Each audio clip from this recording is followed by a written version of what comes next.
Islam in Africa, one of the continent's main religions. Islam arrived early to Africa in the 7th century.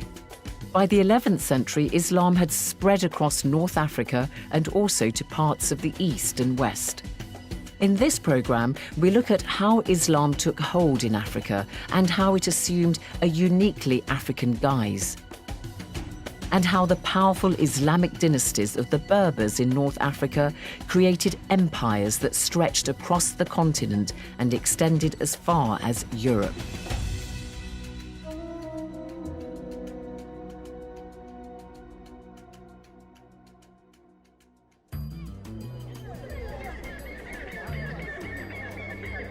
Here in Tunisia, people gather for a very special annual event.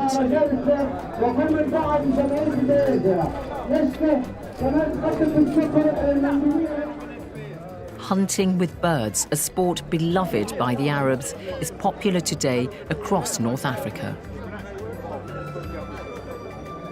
The Arabs arrived in Africa in the first half of the 7th century, and their influence is particularly evident across the north of the continent.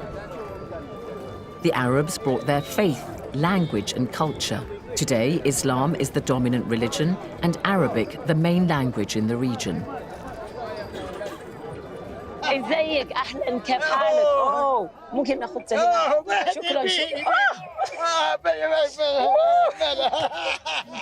So this is the yeah he wants me to dance with it. You know, the Falcon Festival here at Al Hawariya in northeastern Tunisia takes place, it takes place just once a year. And these birds actually migrate from Arabia to this part of North Africa in search of food in those mountains there behind me. And the locals really just have this festival. They keep the bird. Oh! Well, the locals here keep these birds as a hobby just for a couple of months to train them for this festival. And what they do is they throw a bird and then the falcon is supposed to run after and catch it. And if your falcon does that, then it's done well. But with falconry, actually, it goes back centuries. The Arabs actually used falcons for hunting, and handling them is a skill which is just handed down from generation to generation. But you'll be glad to hear that these falcons, after a couple of months, they are returned, they're freed, they're liberated, and they go back to their home in Arabia.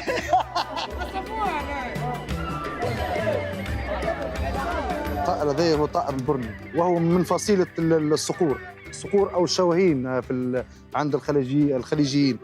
هذا يعيش معنا في الجبل هنا في تونس في الهوارية. ناخذ 4 طيور صغيرة من الأعشاش موجودة في الجبال الهوارية. أول حاجة هي احنا نصطادوا بهم الحجل والسمان والحمام، وخاصة طائر الحجل، خاطر هذايا عنده سرعة كبيرة وفائقة توصل حتى ل 380 كيلومتر في الساعة. وهذا 300 كيلومتر في الساعة. أي عند القنص 30 كيلومتر an hour. واو. أي وطريقة الصيد نتاع طائر البرني من أعلى إلى أسفل. ياخذ العلو ثم ينزل على الفريسة. Beautiful, beautiful creature. Thank you very much indeed. شكرا لكم.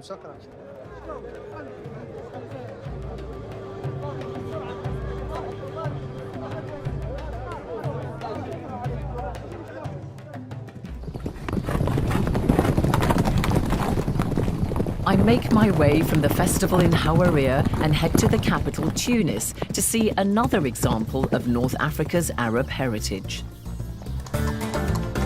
The famous Arabian stallion is the most highly prized horse in the region to this day. The Qasar Sayed Hippodrome in Tunis is where locals keep their thoroughbreds, and Haytham As-Sayed wants to show me his horse. Very nice to see you. Thank you. Hi Zainab, how are you? Fine, thank you. So, Haytham, thank you so much for showing me your beautiful horse. This is the Arabian breed. What makes it so special and why was it significant historically? Well, the Arabian breed is very special because the Arabian horse adapts itself to our climate, which is the whole North Africa, where the heat is extreme, and they can survive very well on it, even on little water. They have plenty of stamina. This is the reason why they were used for the big conquests, historically speaking. They have plenty of speed as well. This is why we raised them in Tunisia. And as a breed, in general, they are smart, they are intelligent, and with plenty of character. I haven't ridden a horse for many, many years. I think I'll leave it to you or somebody else to show us just what this horse can do. Thank you so much. Are you going to help me get off now? The Arabian stallion was amongst the most treasured of the animals that the Arabs brought with them to Africa. The Arabs' intention was to spread their Muslim faith, and one of the first places they set their sights on was Egypt. The Arabs came to Egypt very early in the history of Islam. An Arab commander called Amr ibn al-As arrived in the country with a small army around 640. This is the site of the oldest mosque in Egypt. It's called Amr ibn al-As after the brilliant Arab general who conquered Egypt and brought Islam to the country. The mosque is situated in Fustat, the new capital he established for Egypt, and it's part of modern-day Cairo. The present mosque dates back from the late 18th century and is built in a style which reflects the simplicity of the original mosque. The conversion of the Egyptians to Islam was gradual. I meet Dr. Abdelbaki Al-Sayed, an Islamic scholar inside Egypt's famous Al-Azhar Mosque in Cairo. He told me that Amr ibn al-As completed his conquest through a peace agreement with the Egyptians. كان هناك رؤية وبعد كبير جدا من عمرو بن العاص أن يتعامل مع المصريين بطريقة اللين بطريقة التسامح، وهذا ما جعل الأقباط كلهم إلا قليل منهم يتحالفون مع عمرو بن العاص واستقبلوا الإسلام بكل ترحاب.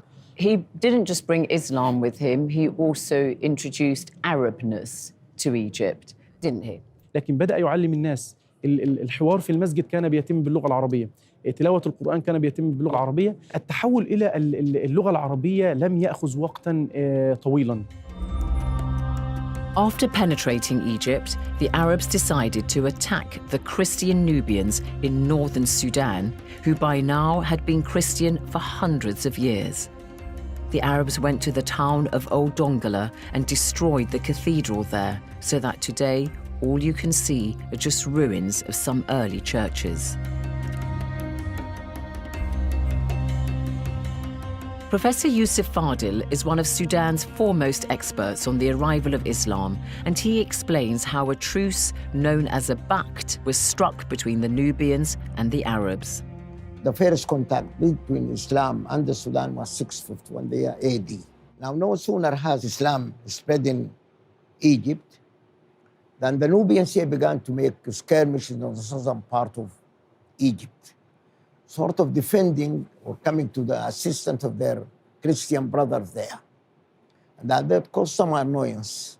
The Caliph in Medina decided to put an end to that. So they began to send a kind of winter attacks to stop the Nubians from doing this. In the end, they decided to send a campaign against the Nubians to stop them from harassing the inhabitants of southern Egypt. And that came what we call the Pact Agreement.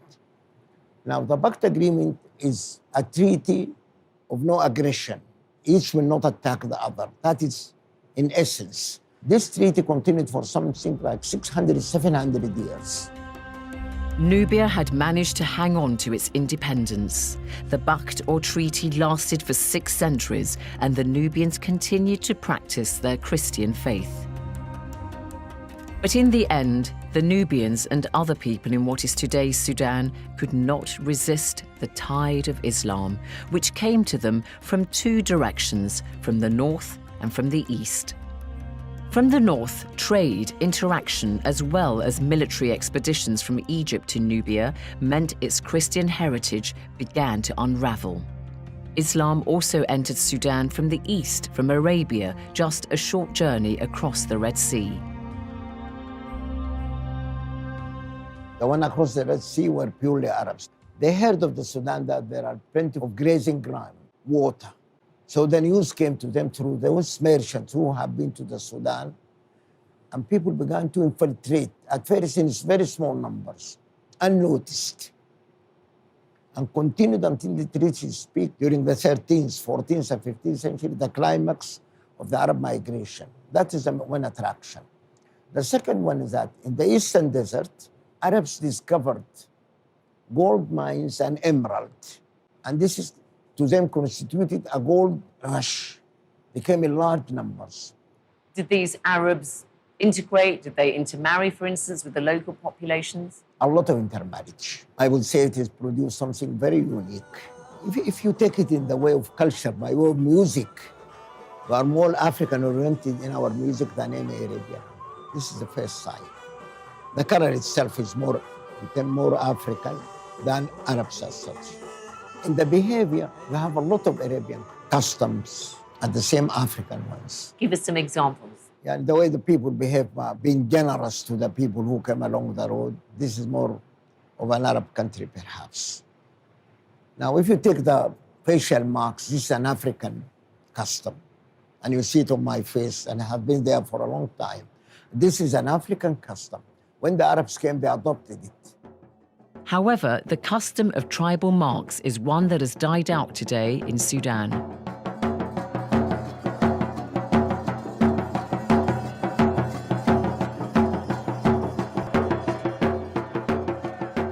As in many other parts of Africa, Islam in Sudan took on a distinctly Sufi or mystic identity infused with local colour, music and dance.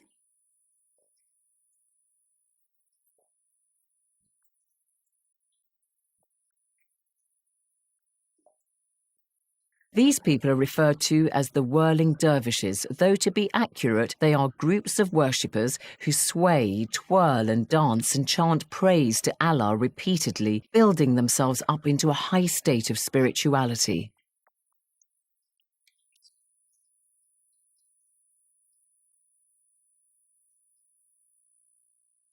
They congregate every Friday in a suburb of the capital, Khartoum.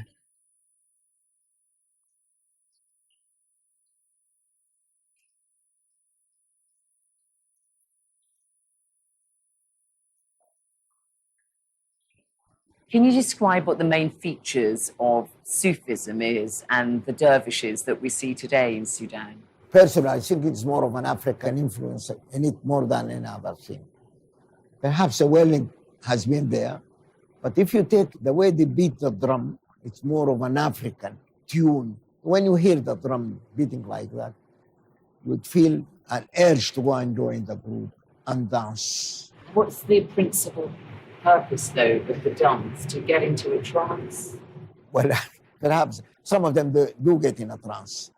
But in that action, one hopes that they will get identified with Islamic teaching and religion and so on, and they will say their prayers properly. So that is perhaps a means to bring them, but not an end in itself.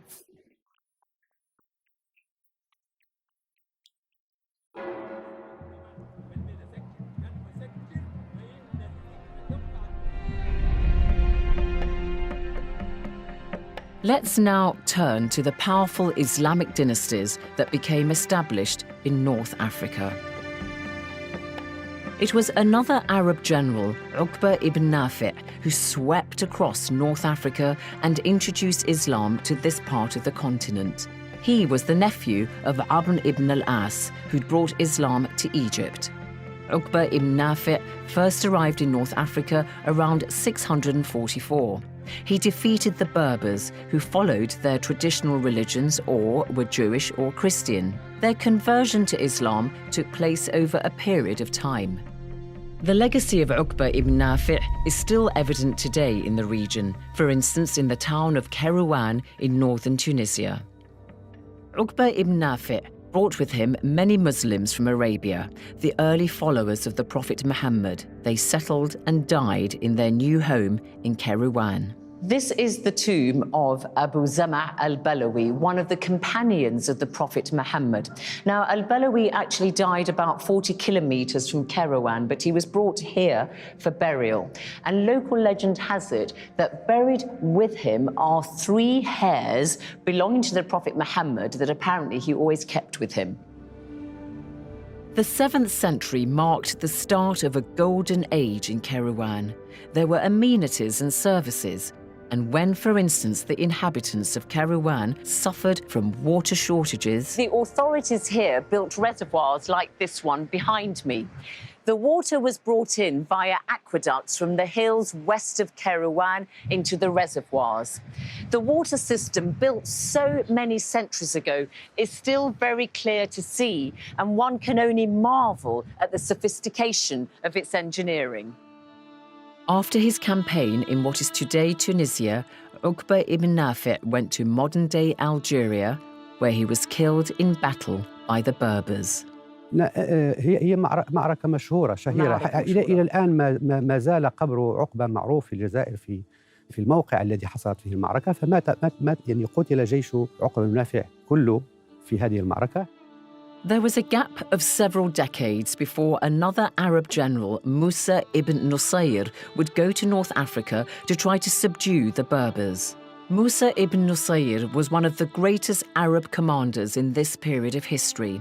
He succeeded in bringing North Africa under Arab control, spreading Islam and expanding the influence of the Muslim Caliphate.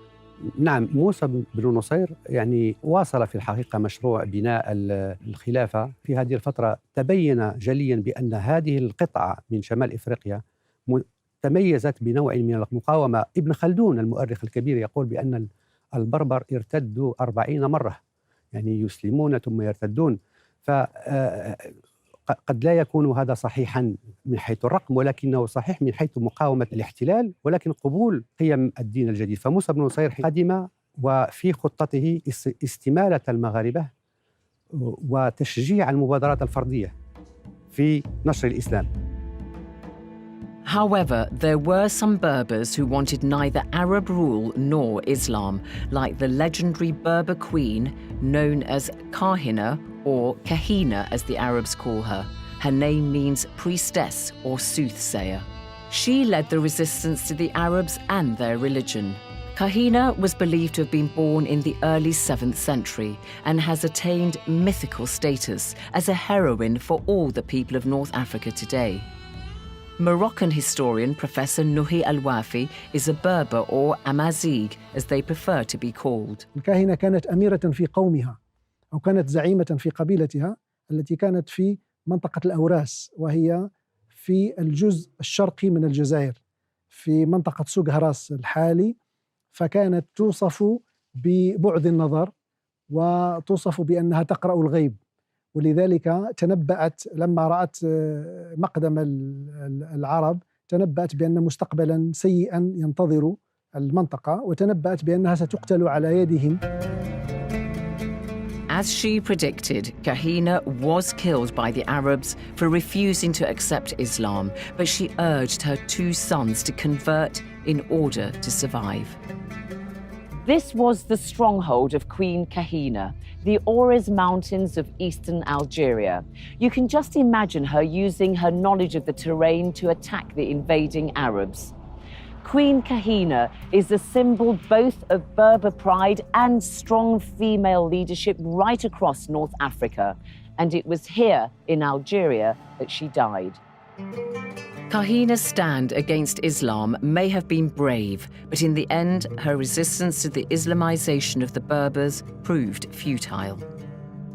But the introduction of Islam was often peaceful. By the end of the 7th century, a holy man from Mecca called Moulay Idris took refuge in the old Roman town of Volubilis in modern-day northern Morocco after experiencing problems in Mecca. Moulay Idris so impressed the Berbers with his piety that they made him their leader. He had children with a Berber woman called Kenza and gave his name to a new dynasty, the Idrisites.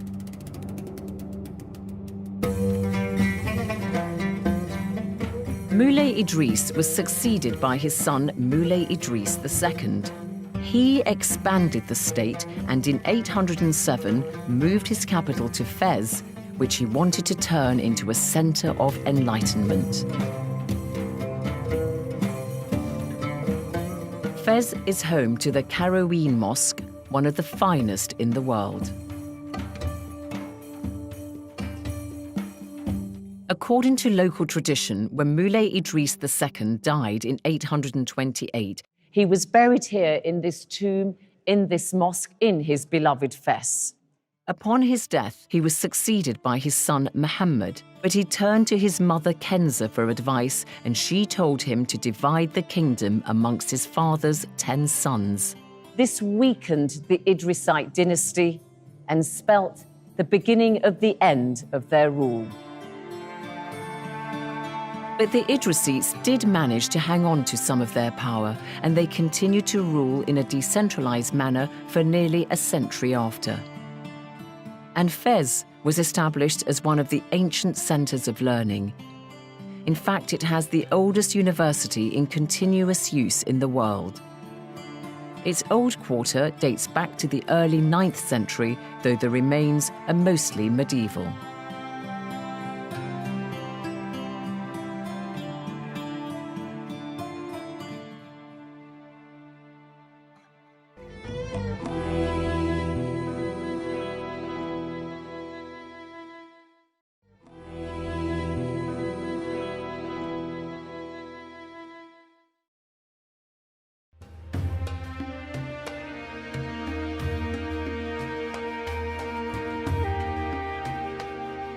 North Africa, with Kairouan in Tunisia as its capital, was very much part of the Islamic world, and there followed a period of history in which a succession of dynasties ruled one after the other.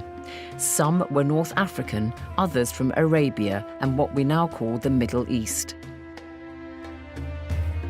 Here are some of the most important dynasties. At the end of the 8th century, the Baghdad-based Abbasids appointed Ibrahim ibn al-Aghlab as governor of Tunisia. He founded the Aghlabid royal family, which ruled on behalf of Baghdad in North Africa. Then from Kabylie in central Algeria, a new dynasty emerged, the Fatimids. They followed the minority Shia sect, not the Sunni or mainstream form of Islam that most people adhere to in Africa. The Fatimids conquered North Africa, and a year later, their leader Abdullah declared a caliphate in modern-day Tunisia just south of Kairouan.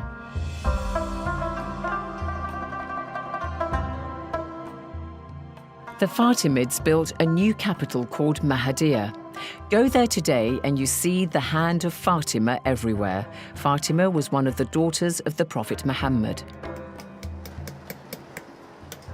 Ahlan wa sahlan. I get my own personalized version.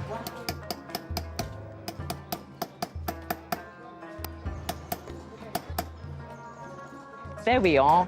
Abdul Latif engraved my name in Arabic, Zeinab Badawi.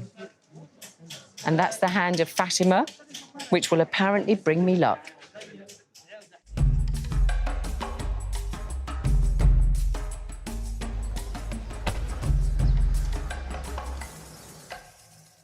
The Grand Mosque just here was part of a massive building programme embarked upon by the Fatimids when they made Mahadiya their capital.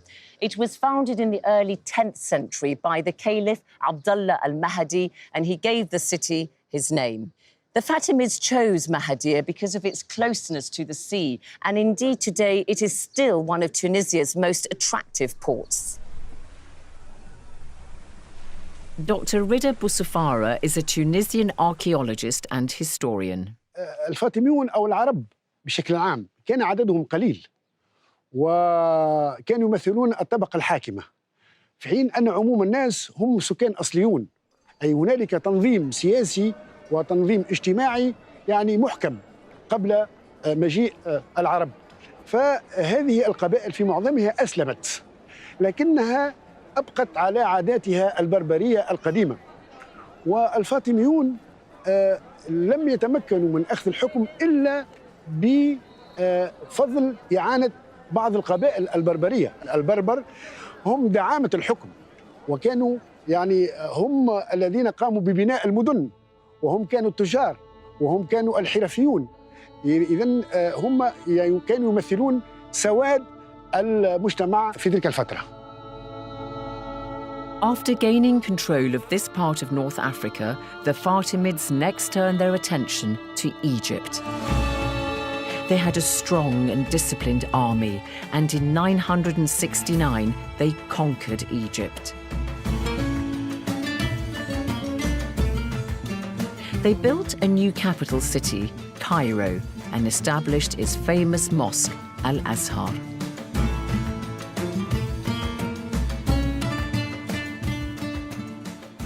The Al-Azhar Mosque in Cairo, which was built in the 10th century, for hundreds and hundreds of years, it has been the seat of Islamic learning for the Sunni form of Islam. But in fact, it was built by the Fatimid dynasty, who governed Egypt for 200 years, and they adhered to the Shia form of Islam. Ensconced in Cairo, the Fatimids' hold on their dominions elsewhere came under challenge. In their former capital, Mahdia in Tunisia, a local family, the Zirids, were ruling on behalf of the Fatimids. But they opposed the minority Shia form of Islam practiced by them. So the Zirids broke away from the Fatimids around 1045 and established their own kingdom. The period of rule under the Zirid dynasty was a high point in the history of this part of North Africa. From their base here in Mahdia along the Tunisian coast, the Zirid rulers presided over decades of prosperity across many economic sectors, including agriculture, trade and industry.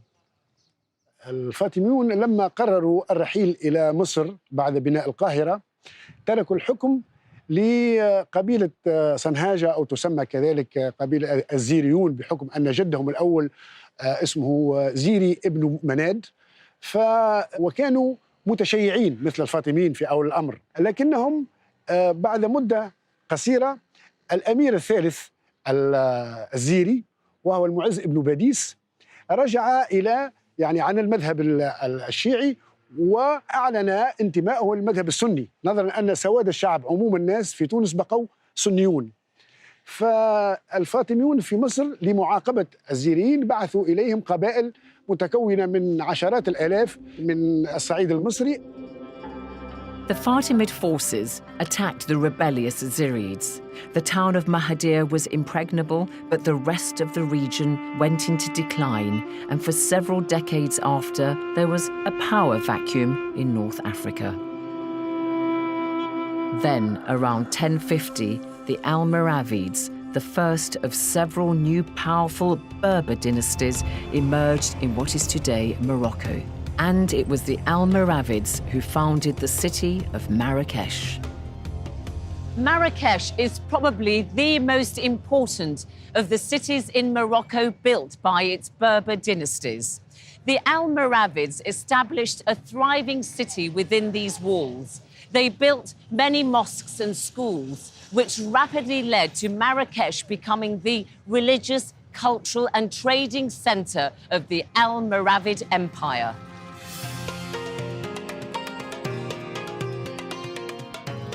The Almoravid ruler Yusuf ibn Tashfin was a powerful, charismatic man. Under him, the Almoravids seized control of much of Morocco and built an empire. Their power extended far and wide and included territory in modern-day Spain, Algeria, Libya, Mali, Mauritania and Senegal. Their capital, Marrakesh, was a meeting point for caravan routes. They became rich from trade, especially through selling salt for gold. They had so much gold that the Almoravid gold coin was the most trusted currency in the whole of the Mediterranean at this time. When Yusuf ibn Tashfin died around 1106, he was succeeded by his son, Ali.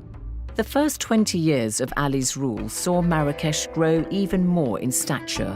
But faced with unrest to the north and south, the Almoravids grew weaker, and by 1147, a new dynasty came to dominate the region, and they were the Almohads.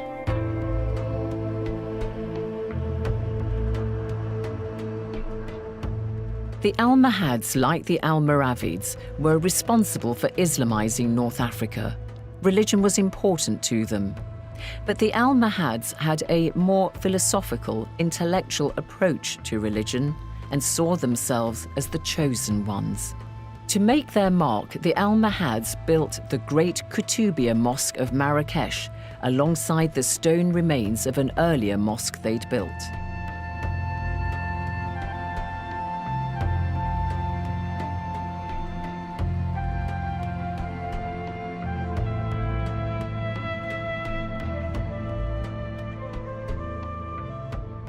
Non-Muslims are not permitted to go inside the Al-Kutubiyya Mosque, but it's only when you enter that you get a sense of its scale, magnificence, yet striking simplicity.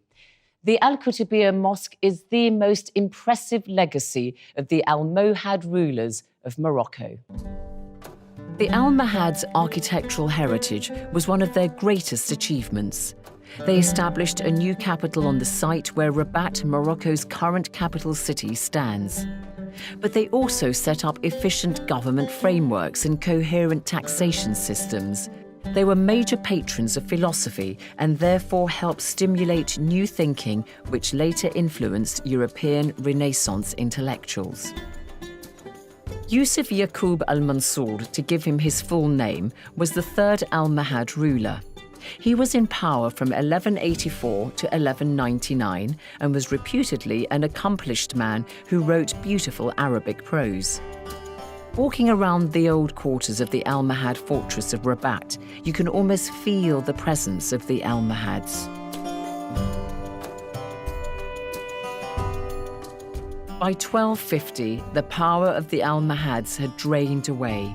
By now, the most powerful of the Berber kingdoms was a dynasty known as the Merinids, a nomadic Berber tribe who encouraged the cult of holy men. Their most famous king was Abu al-Hassan, known as the Black Sultan.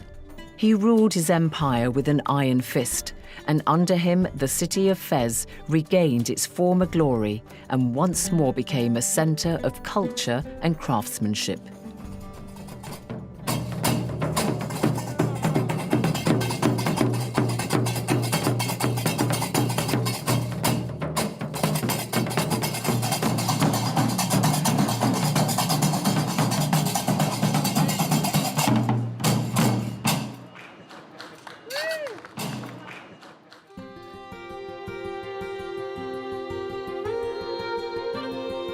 Moroccan historian Professor Mohammed Kibri Alawi explains how the Merinids developed Fez and took other key cities such as Rabat and the nearby site of Chella.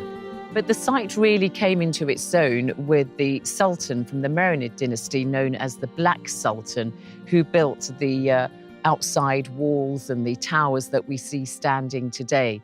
What do we know about him? À la fin du XIIIe siècle, après l'implantation d'un cimetière royal sous le règne du sultan Abou Youssouf Yaqoub, donc un sultan mérinide. La nécropole royale est établie en partie sur la ville romaine.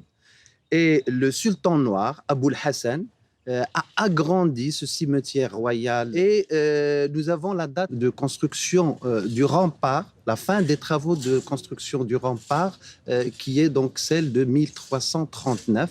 Donc, travaux qui ont été ordonnés par le sultan noir, Abou al-Hassan, qui a accueilli les dépouilles mortelles de plusieurs sultans et princes de la dynastie mérinide.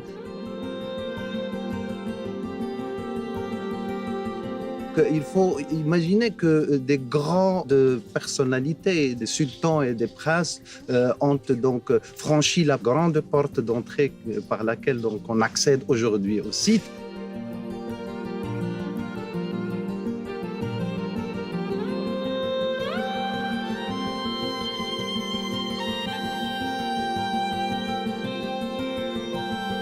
The Black Sultan, Abu al-Hassan, was forced to abdicate from power in 1351.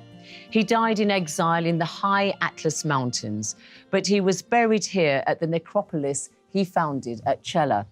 This is his tomb. It looks rather plain, but in fact, on top of it, there would have been a stela or a small pillar that would have been standing on it. It now is exhibited at the entrance to the site. Beside the Black Sultan's tomb is a smaller one, which has the remnants of a small marble pyramid. Historians and archaeologists can't be sure, but they believe that this is where his son, Abu Hisham, was buried, and he died in infancy. C'est un site qui a cette importance aussi parce qu'il a gardé sa sacralité longtemps après l'abandon du site ou de ce cimetière en tant que lieu d'enterrement. On enterrait ici, sur le site de Shella, jusqu'à pratiquement le début du XXe siècle. Donc ça, le bassin aux Anguilles, qui est un lieu vénéré que toute la population locale connaît, c'est un bassin qui était donc à l'origine une source, c'était à l'origine un lieu d'ablution et il est le lieu le plus fréquenté par la population locale.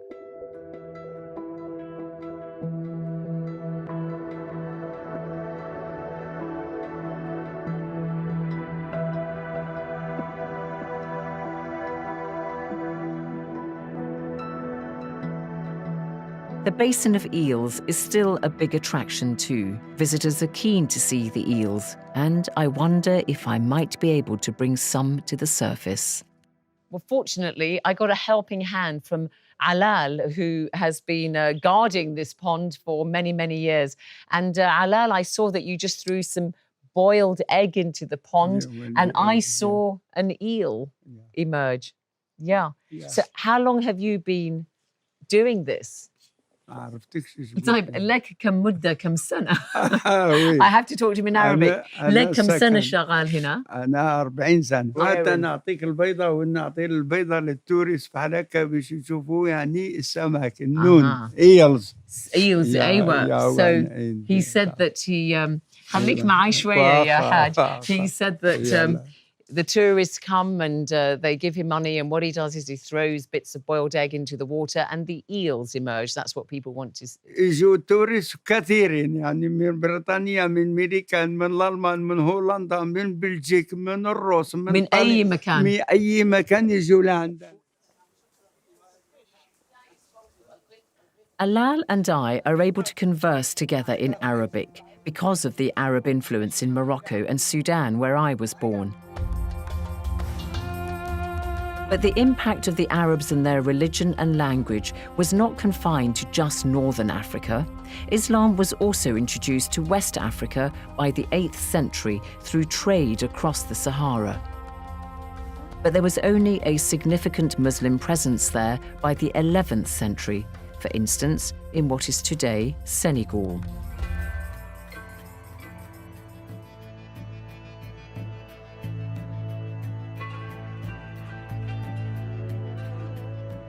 Today, nearly all Senegalese are Muslim.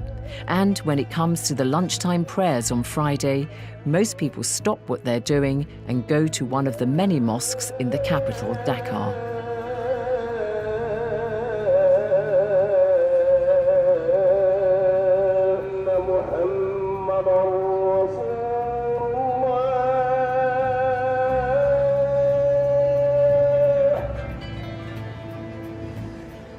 The Grand Mosque is a dominant feature of Dakar. It was built by the late Moroccan king Hassan II. Tierno Kar is an authority on Islam and director of the Islamic Institute in Dakar. He told me more about how Islam took hold in Senegal through the teachings and preachings of Sufi mystics like the Marabout sect. La pénétration de l'islam au Sénégal, ça date depuis le début du XIe siècle. Les musulmans sénégalais ou africains de l'Afrique de l'Ouest ont appris l'islam par des marabouts enseignants. La confrérie la plus ancienne en Afrique, c'est la confrérie Ghadir. C'est la première confrérie qui a pénétré dans notre pays.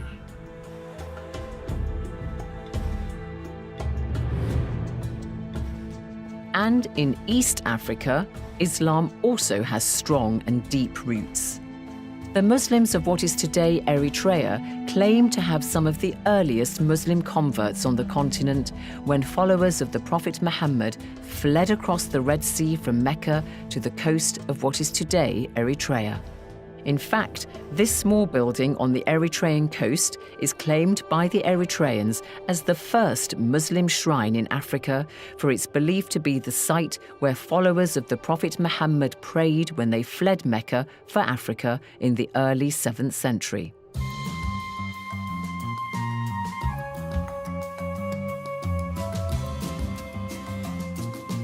Elsewhere in East Africa, Islam arrived later, around the 13th century, as Felix Chami, a Tanzanian historian, tells me as we walk along the island of Zanzibar.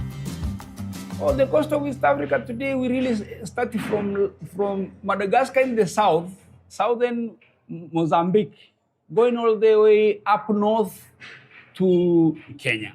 If we want, we can extend to southern Somalia. You know, from the Roman time period, we are told there were kings in Tanzania on the coast of East Africa. And these kings had territories in which people were very much free. They were living in a very free kind of life. So influence of Arabs can be traced much back from that of Swahili time period, 1200 AD. Because here now we can see actually Islamic religion being adopted. Since Arabic is the language of the Qur'an, this meant the Arabic script was used to write the Swahili language that's spoken mostly on the east coast of Africa. The Swahili coastal culture is a fusion of local African, Arab and Indian influences. For instance, the Swahili language spoken in this part of Africa incorporates many Arabic words and was first written in the Arabic script. These two carpenters in Stone Town, Zanzibar, are chatting away in Swahili while they go about their work.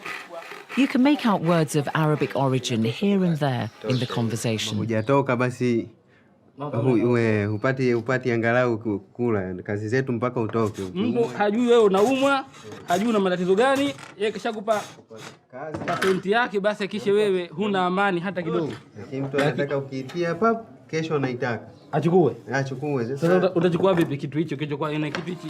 Si kama ni kitu cha.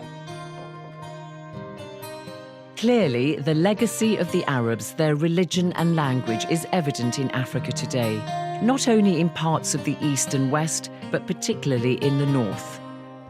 It would be easy to categorize North Africa as just being part of the Arab world and somehow separate from the rest of Africa. But North Africans share a legacy with millions of people elsewhere on the continent. As we've seen, the powerful Berber dynasties like the Almoravids and the Almohads had deep ties with other Africans. And the fusion of the Arab influence with African culture has given rise to something unique to Africa. I'm left with the thought that Africa surely is the most complex, varied and diverse of all the world's continents. Its rich culture and heritage mean it has a fascinating and much overlooked history. This series has been guided and inspired throughout by a unique project, the General History of Africa, undertaken by UNESCO on behalf of African nations to bring an African perspective to the continent's history. Because everybody, young and old, African and non-African alike, should understand that Africa's history is, after all, part of our global story.